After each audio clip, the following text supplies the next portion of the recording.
Hi, good afternoon. Good afternoon. So, this is Doc Franklin once again. So, mayroon lang tayong pag-uusapan ngayon. Sana ay makapagbigay sa inyo ng kunting idea itong trouble na ito. So, itong makina nito ay CNG. So, ang issue pala nito ay mayroong naghahalo yung kanyang oil at coolant. So, ang oil ay pumupunta doon sa kanyang reservoir. So, na-test na yung mga posibleng pinanggagalingan ng leaking. So, na pressure test na nila yung yung kanyang oil cooler, which is yun yung pinaka prone na posibleng pinanggagalingan ng naghahalo yung ang coolant at saka oil doon sa radiator. So ang naging resulta ay okay naman yung kanyang oil cooler. So the oil cooler is okay. So ang pangalawa nilang pressure test ay ang turbo. So pressure test din yung turbo dahil mayroon din yung oil at saka coolant na posibleng maghalo sa turbo. So pero yung resulta ay pass din kanyang turbo. So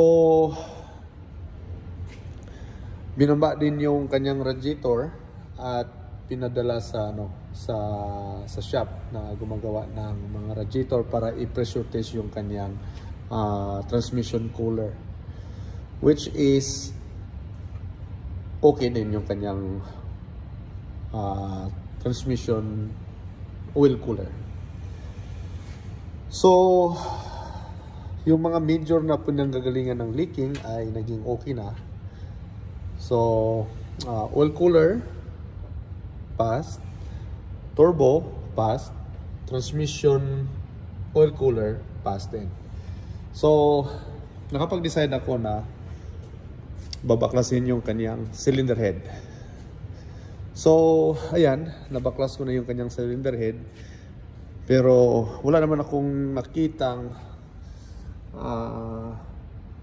talagang visual na may problema yung kanyang oil. So kung makikita dito, ito yung oil supply. So doon sa gasket, wala akong nakitang nagba-bypass or nag-crack dito. So ayan, so kung makikita mo dito ay wala namang naging problema. So walang naging problema. Yan, tingnan ko lahat yung oil, walang nag-bypass na oil papunta doon sa cooling system. So which is weird kung titingnan mo, dahil talagang malakas yung kanyang paghalo. So actually yung isang kasama ko ay nag-pressure test din sa kanyang cooling system na binaba yung kanyang oil pan para at least kung makikita kung may nag-drip na coolant doon sa wala naman, malinis na malinis. So hindi naman wala namang oil contamination, wala namang coolant contamination doon sa oil. So ang kanyang na-contaminate lang yung coolant na contaminate doon sa oil. So ang duda ko talaga nito ay ito So ang duda ko is ito. Ditong side na ito.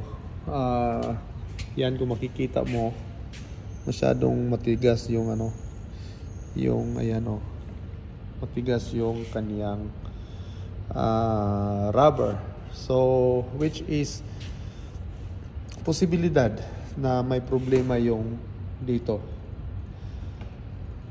yung pero hindi rin lumabas yung kaniyang oil or coolant doon sa compression kasi napakalinis yung titingnan nyo.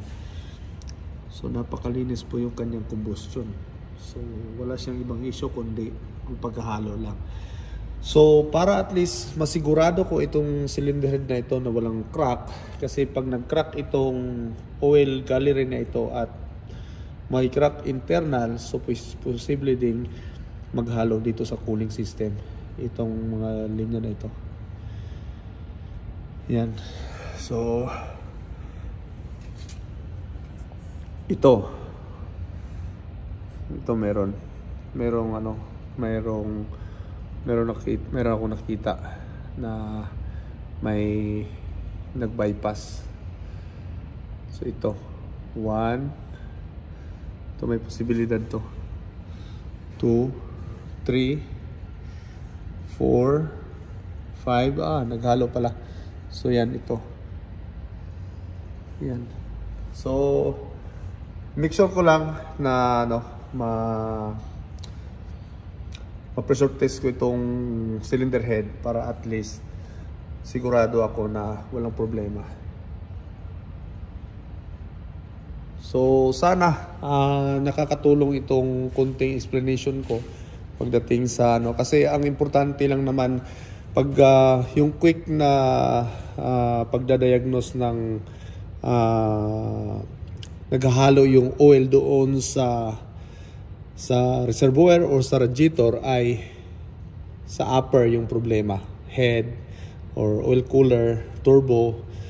So yun yung naging problema. Pag once na ang coolant bababa sa crankcase, sa oil pan, ay posibleng liners ang problema or crack yung liners.